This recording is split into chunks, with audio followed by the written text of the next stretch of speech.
Well, that was a lot of frustration. But now that the camera's hooked up, we can go ahead and start rolling solo.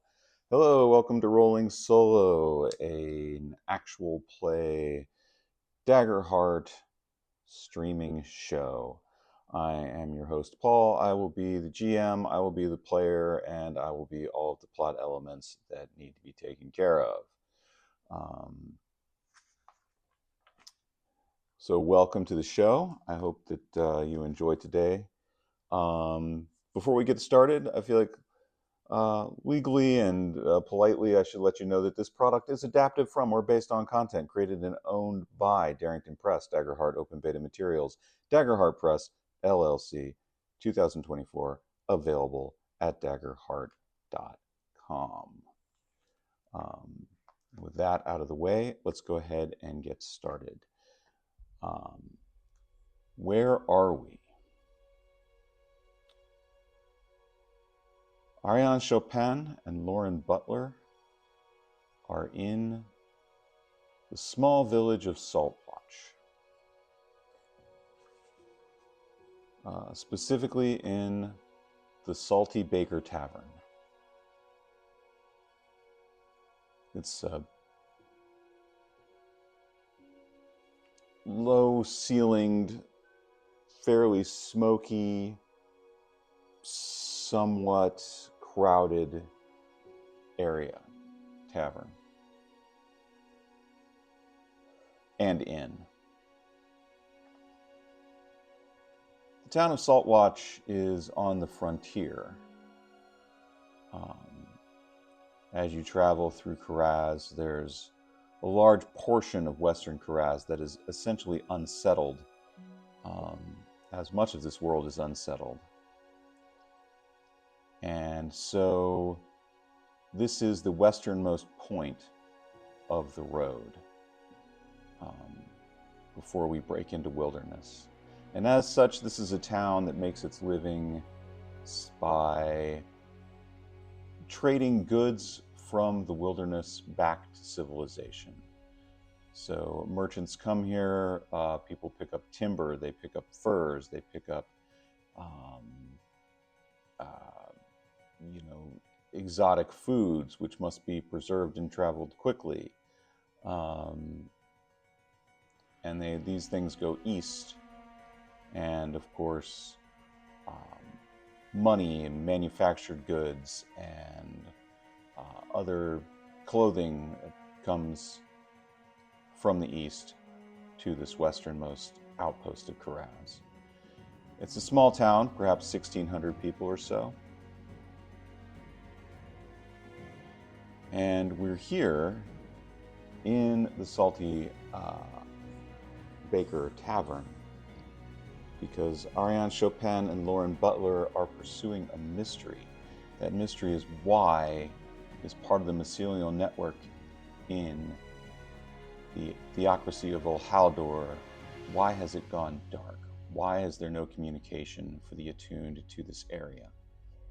And does this mystery of why this is a dead spot, does this connect to the greater mystery of why the theocracy of Olhaldor has, after at least a century of peace and growth and prosperity and trade between the nations of Yeben, suddenly this one nation in the center has decided to become ambitious and is moving to the west. They have invaded the Kingdom of Karaz.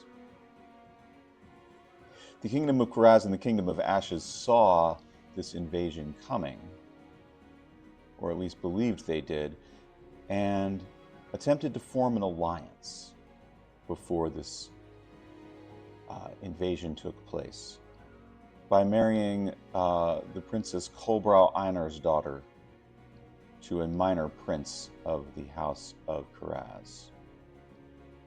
This prince unfortunately was assassinated, a fact that did not become known to Kolbrau and her bodyguards Ursula and Auriane, until they reached the port town of Sprin, planning on making this alliance. This has caused some issues, and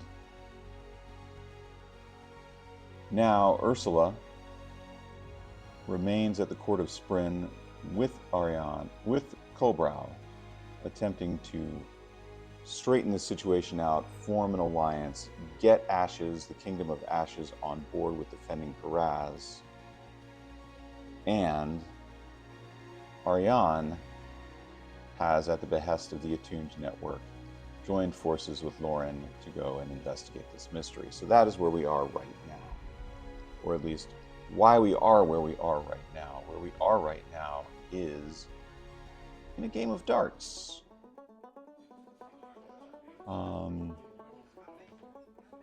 Having had a couple of ales, Auriane has decided that she is going to kick back and she is going to play some darts against some of the locals. So that will be our first little story beat here.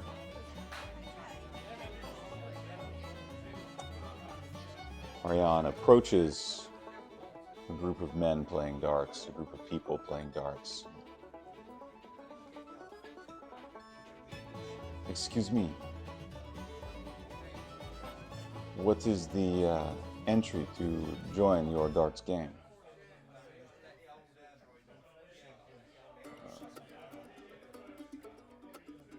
Put down a handful of gold, you can have the next game.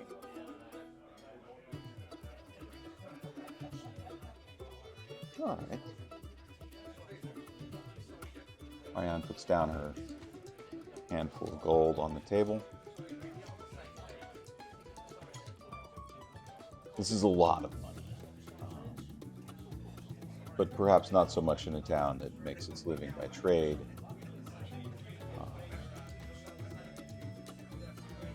It's a handful of coin. It's not a lot of money. A bag would be a lot of money. Puts her handful down and watches them play darts. After a while, let's see. And we're trying to use a new thing here. We're going to use the plot unfolding machine. I rolled a 2 here. We're going to bring someone quite inconvenient, and we're going to bring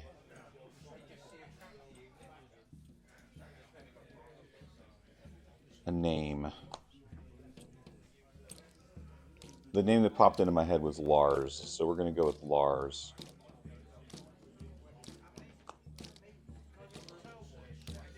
A large, burly. We're still in the same culture, so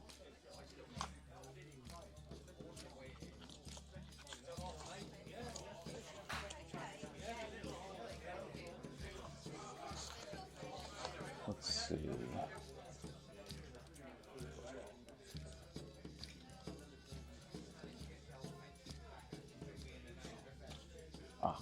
Here it is. Let's find out what we're dealing with here. D100.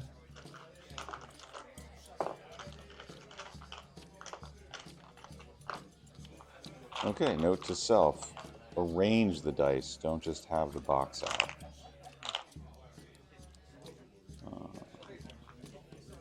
Here we go.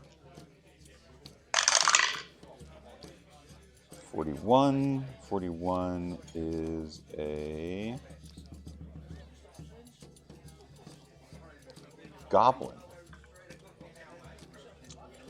which makes things a little different. So instead of a large burly goblin, we have a small burly goblin.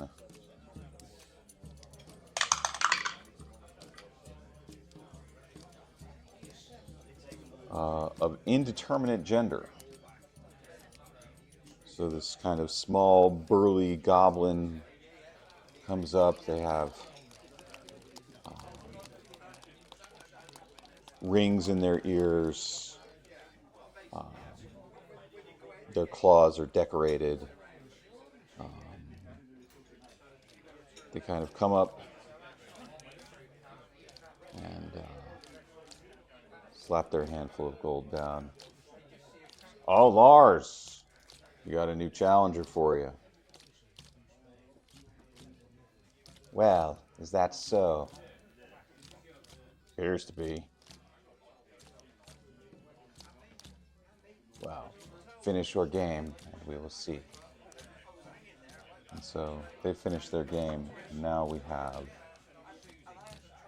an inconvenient introduction with Lars the Goblin, who begins chatting a bit with Auriane as the, trying to find out where they're from, what they're up to.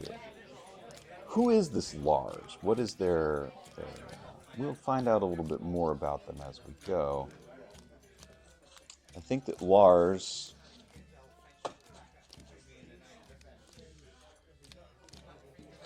Well, let's ask some questions.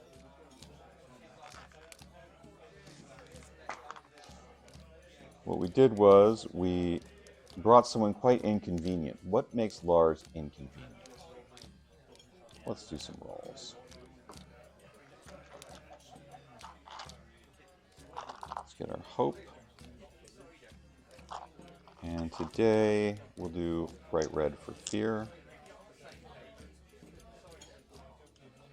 Is there anything inconvenient about Lars beyond being a very good dart thrower? That is an 8 with fear.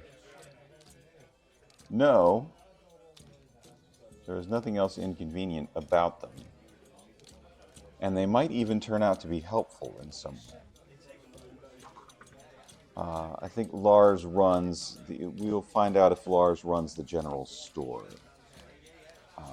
It might be convenient later. So now, for now, let's play some darts. The way darts is going to work is we're just going to roll for it. We're going to roll in 3 rounds. Lars is rolling with a +3.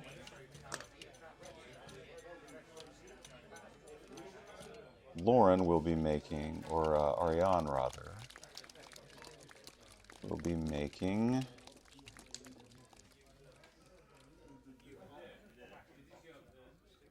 finesse rolls. So they will be flat rolls. So let's see what happens. So the game concludes. A small crowd begins to gather.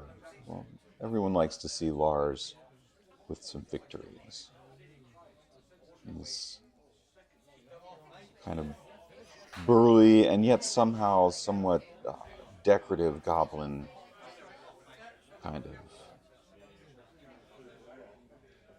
stands back, looks up at the board where it sits above their head. So,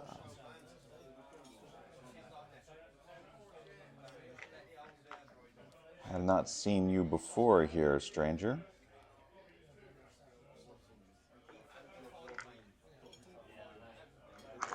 What brings you to our town?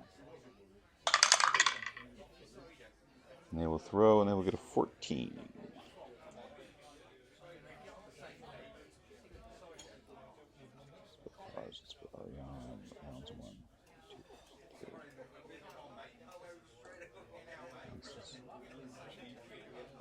Well, I am just passing through. I am traveling with my friend. And she points out Lauren. Ooh, okay.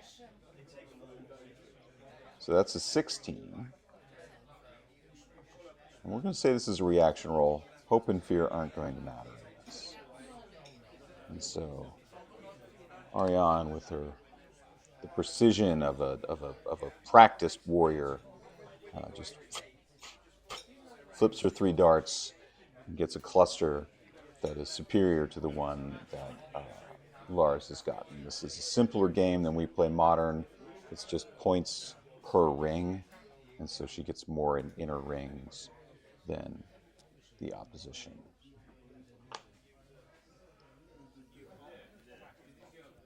Lars huffs a little bit.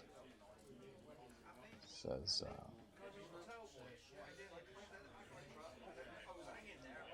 nice throw, but you'll have to do a bit better.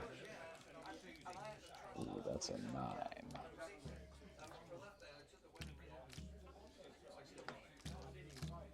Perhaps I have thrown you off your game.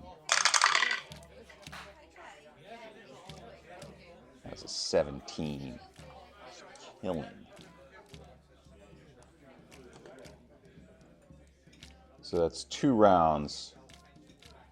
And it's a 3-round game. So Auriane, in 2 rounds, puts some darts in. Says,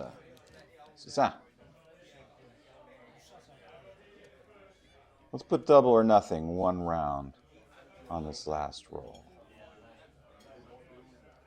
Very well. I will go first.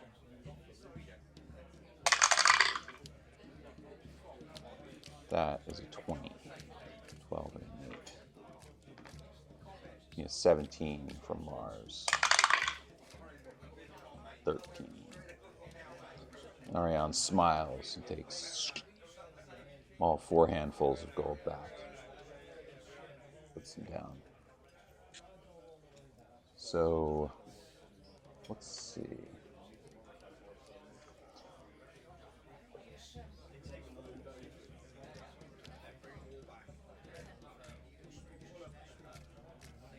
Let's go ahead and roll. I'm trying to use a new thing, the plot unfolding machine. This is really more of a scene folding.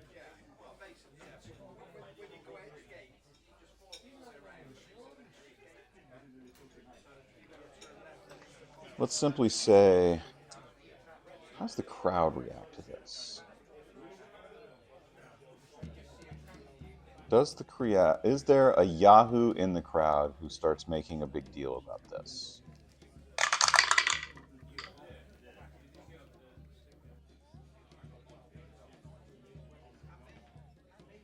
That's a 12. No, but there is some tension. There's some murmuring. People are not happy with the champion being dethroned. There's some suspicious glances being pointed out. And maybe even some people wondering if they can get a hold of some of that gold. Somebody else comes up and challenges Auriane as Lars kind of skulks off to the side, having been defeated quite unusually.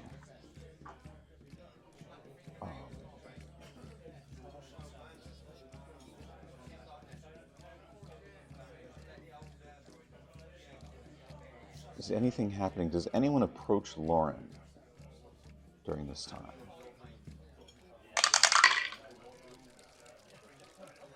No. And in fact, people seem to be avoiding the fungal. Perhaps there's some kind of question as to people don't trust them. But this scene will end, therefore, without any major complications. Auriane continues throwing darts. Lauren observes Auriane throwing darts and continues to sit calmly. We move past this scene to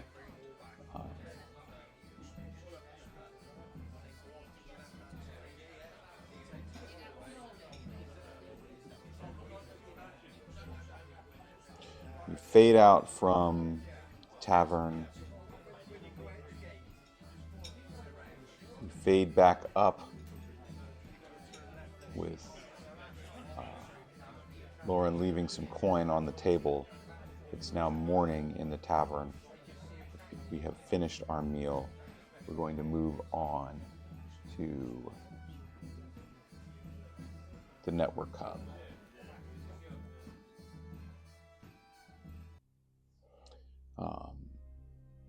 This is a large building near the center of town. It's really only a few doors down from the tavern. It's clear that the attuned have a larger than expected presence in this town, perhaps because of its position as the westernmost point of trade, as kind of the gathering point for all information in this region, because the mycelial network is not instantaneous communication. It is frequently asynchronous communication, where the attune will check in with other nodes and send messages out to many nodes, hoping that that information will be gathered from various points. So there's a lot of metadata in the mycelial network. Routings of like, oh, you have a message over here, so you need to connect to those kinds of routing connections.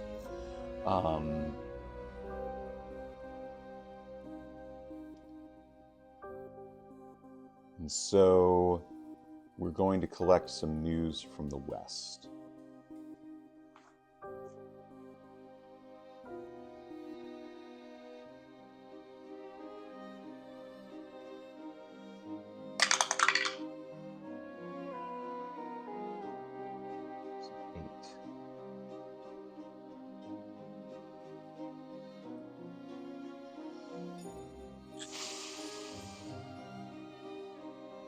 Which is adding some reward or some good news. So Lauren, we enter this area. Lauren approaches the fungal at the desk, gives their name, gives their position.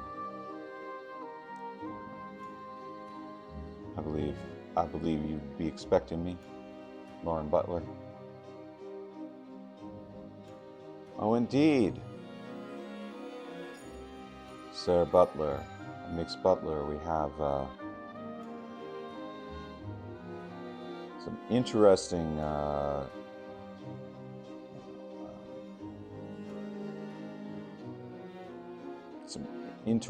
news for you.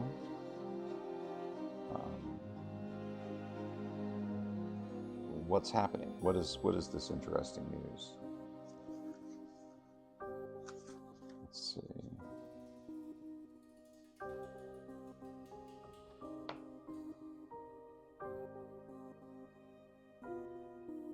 Let's roll for this.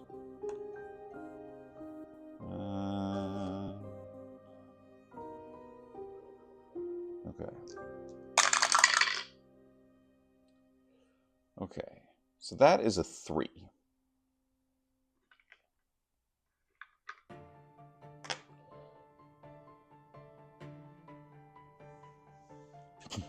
Arrival or birth. Okay.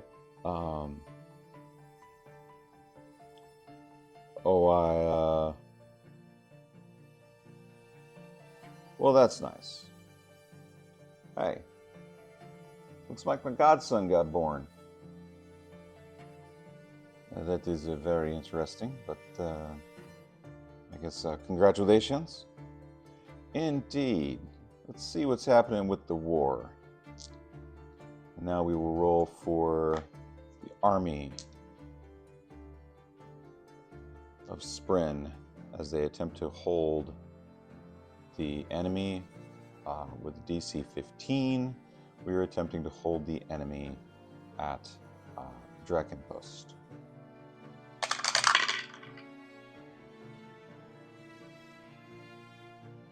That is a 12. With hope. So we get some hope for the army, for Sprin. But it appears that the invaders have advanced towards Sprin. They've broken the line. Oh, happy Saturday. Indeed.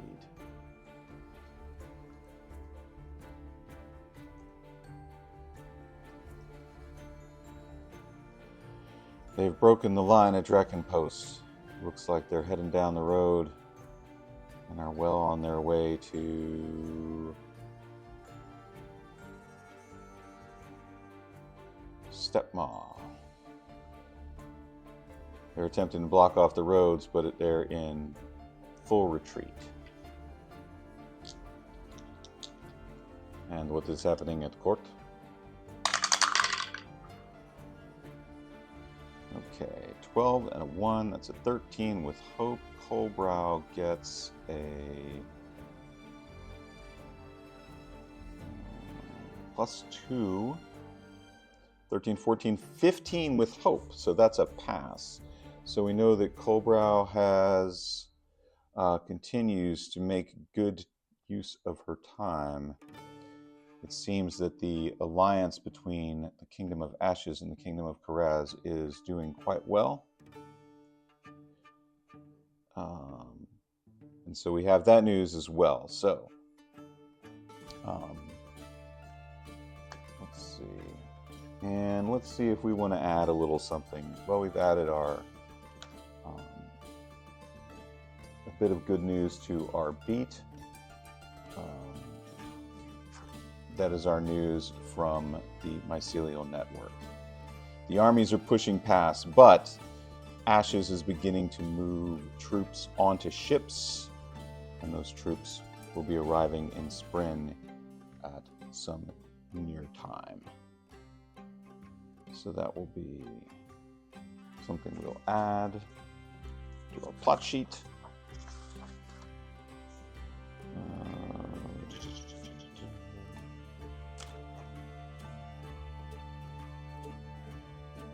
Ashen army approaches. All right. Let's see. Last thing I wanted to do was go to the general store and see if we could get some stuff. We're going to skip that. We're going to assume that we get the stuff. And we are going to kind of fade in to a little bit of a montage. It's the next morning. We're walking away from this town of Saltwatch, and wow, that's a half hour already. So I think we're going to close there. I think we're going to close walking away from Saltwatch, knowing that the forces of Ol Haldor are on the march, but the forces of Ashes are coming around, and our heroes have entered the wilderness and have left the road and are traveling now into the depths.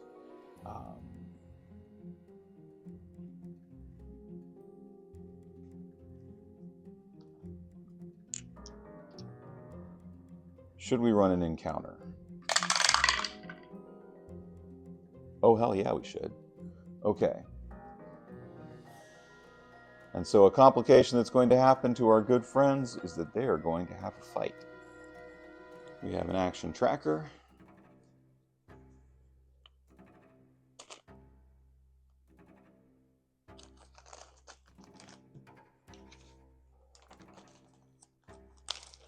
We have some action tokens. What I've been doing when I run games with other people lately is I have been using just black and white tokens instead of working with a lot of different colors, just using the white tokens for hero actions, black for fear, and not worrying too much about each group of people having their own hope and fear, because I'm running it from behind the scenes. Does it really matter who moved? Generally speaking, not. So I'm going to bring up And just a word on this. So what I've done is I used the freshcutgrass.app to create a flicker fly. But because I only have 2 characters, an adult flicker fly will wipe the floor with these guys. So what I've done is I have downgraded the flicker fly from a challenge 3 to a challenge 2, and we'll see if we can handle it. So that's what's going on here. So our first question is, who gets to move first? And the answer is me. Of course it's me, but in this case it's me the flicker fly, not me the 2 characters. I'm going to spend a fear.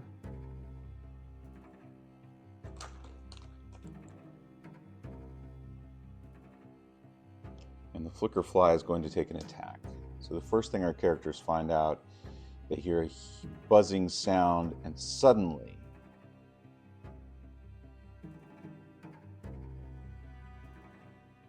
with a whirl, the flicker fly comes in and immediately attacks them. And it goes to roll. It's an 8 on Auriane, which would be a miss, except that the flicker fly adds.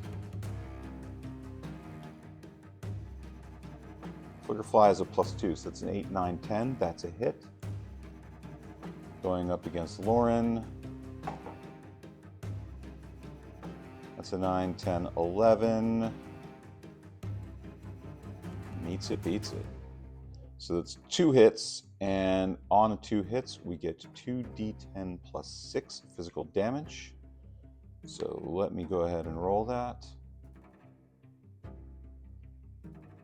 Each of our characters will take 18 damage. So on the immediate approach, the very first thing that happens is that both Lauren and Auriane take 18 points of damage apiece.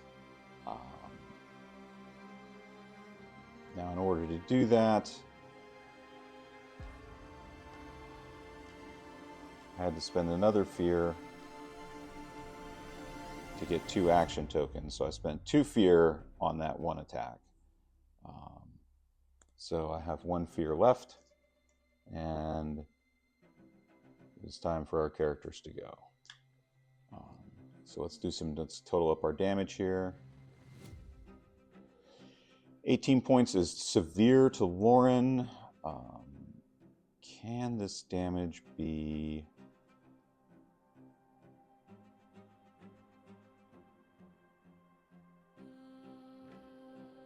Armor is only half as effective when reducing this damage. So Lauren is going to spend an armor slot.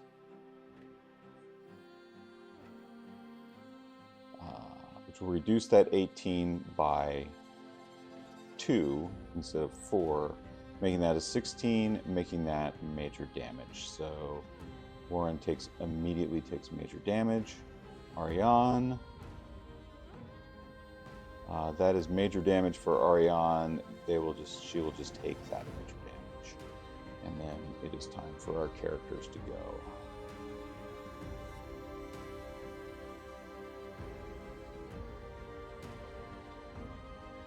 Auriane is going to become unstoppable. So she can have some damage. So that's the first thing she does. She moves out to the side. This is Auriane. Actually, we're going to switch characters. This will be Auriane. This will be Lauren, because Auriane is our barbarian, and I like having her have the axe or the weapon. She will move in to attack. Let's roll. And she's just going to do a standard attack. Most of her abilities are passive.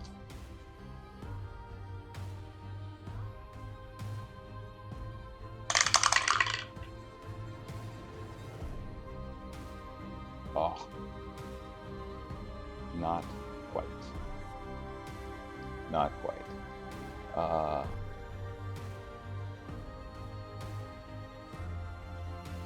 What's that look like? Just your initial reaction to that is doubles, but no. That's a 6. That's a 9. So that's a 17. That is a hit. That's a hit with fear. So let's. That is a hit with fear. So we'll go ahead and roll damage. Auriane does 2d10 plus 6 physical damage. Let's go ahead and roll that. Responds with 18 damage against the flicker fly, which will be also major damage. So the flicker fly takes major damage. So Auriane comes in, rears back, slams her axe into the flicker fly, doing some serious damage. But the flicker fly will get an opportunity to immediately respond. And they will, again, make an attack. This is just their wing slash attack from very close range. It's a 3 plus 2. That's a 5. However, all evasion scores are halved, rounded up against the adult flicker fly. Auriane's evasion is 9, half rounded up is 5. So even on a 3, this flicker fly cannot miss. And they will do 2d6 plus 12 damage for a total of 15. However, Auriane is currently unstoppable. And so they have resistance to physical damage, so 2 plus 2 is 15. That drops that to below 9, which is going to be one hit point of damage to Auriane, who will respond by attacking again.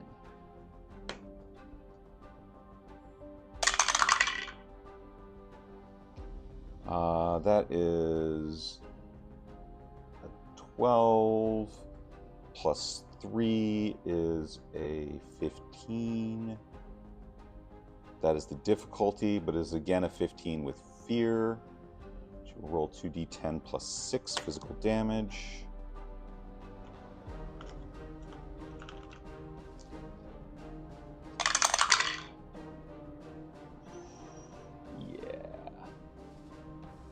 Look at that. Look at that, look at that, look at that. So that is 20 plus 6, 26 damage on her second strike. So she takes a cut from the wing slash from the flicker fly. Snaps across. Auriane responds, but turning in, bringing her axe up in a strong hit for 26 damage. And that will be for the flicker fly. That is severe. The flicker fly is going to take a fear. And we are now going to have a move from Lauren. So Lauren is going to back off. And I think they're going to back up to... Let's see if I can stay in range here. Let's move everything back just a little bit.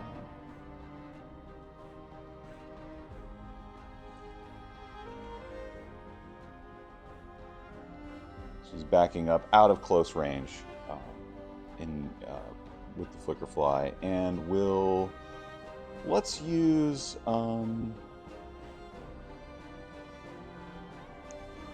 let's make a spellcast roll and try to connect to our familiar. We need a 10 on this. That is a 10 plus 2. So that is with hope. And with hope, we can get an immediate attack from her hawk. So Lauren Butler walks back, moves back, and tosses her hawk into the air. So attack! And the hawk does attack. And they make their attack. That is a 17 with hope. That will hit. And they also do 2d10 of damage. So let's go ahead and roll that.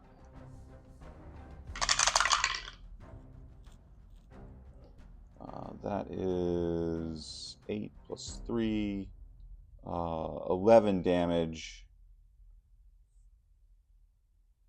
which will actually be minor. Okay. So given that, the Flickerfly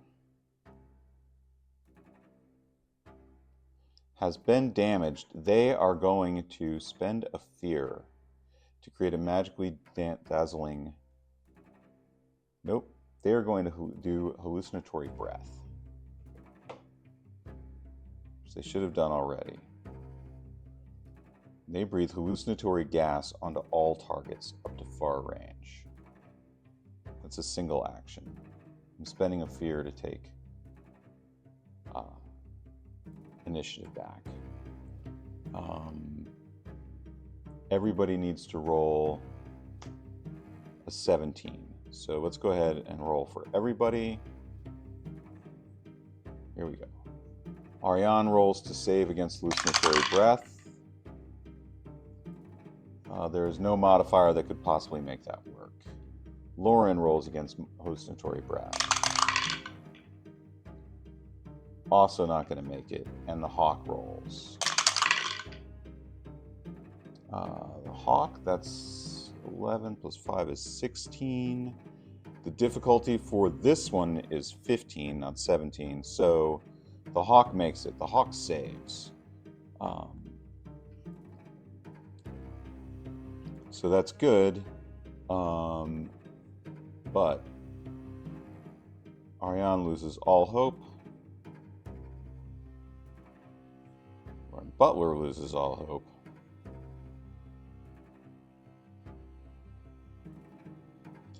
And they both take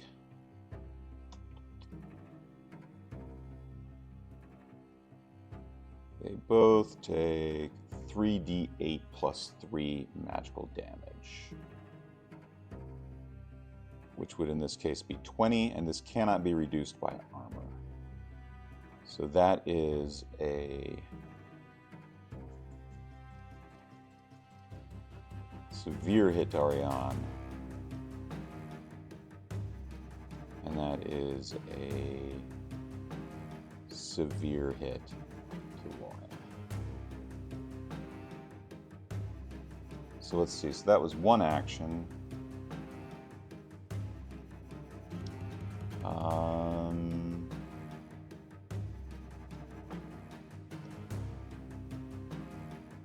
The Flickerfly is relentless, but it costs...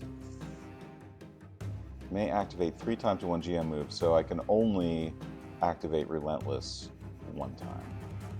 So, Auriane is on Death's Door. Lauren is not quite on Death's Door. Auriane is going to make one last desperate attack.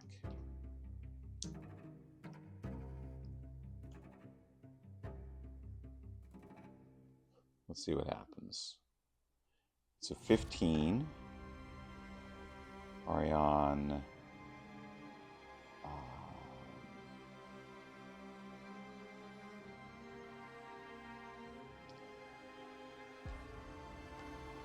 does not have any hope, so she can't use any hope she's out of hope. She can only, this is a straight roll.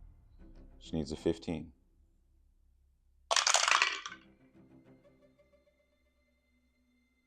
Again, that briefly looks like a crit, but it's not. That is a 1. That is a 7. That is an 8. So that is an 8 with fear. And Auriane swings and misses. The flicker fly immediately responds. And we move its counter up.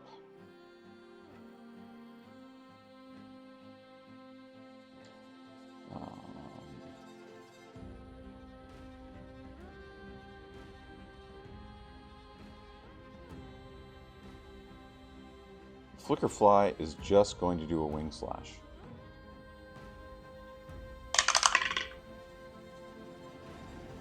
That wing slash is definitely going to hit. That's a 13. And so the flicker fly spends their action, hits. They don't even need to roll damage. Auriane's only got 1 hit point left, and there's, well, they take half damage, so let's roll damage. So it's 2d6 plus 12. All right. So that is 15 damage. Auriane halves the damage to 8. Her armor is worth 3. So she's going to spend 3 armor slots to avoid any impact. Lauren is going to take a shot with a short bow.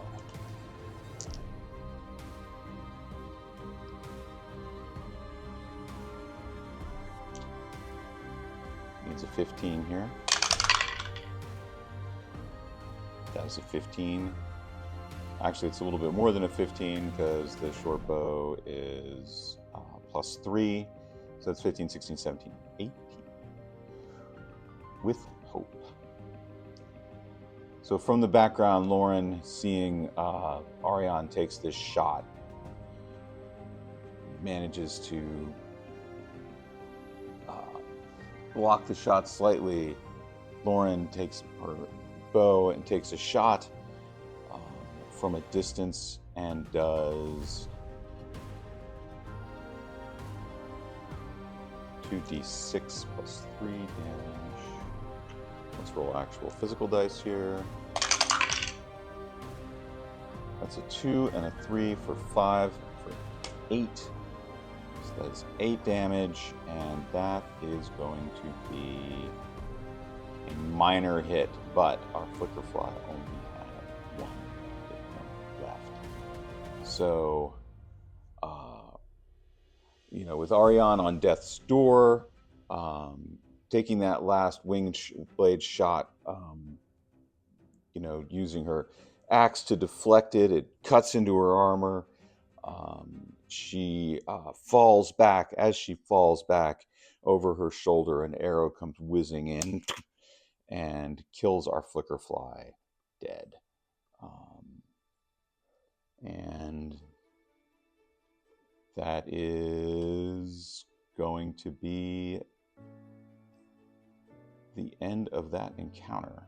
And we will close things out today with our heroes standing over this flicker fly corpse, breathing heavily, and waiting for to see what happens next.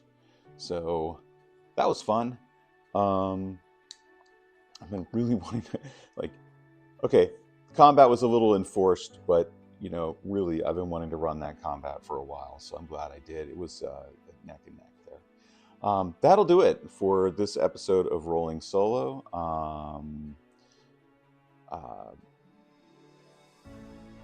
If you want a Rolling Solo t-shirt, you can get one at etsy.com/shop/solidsoftdesign.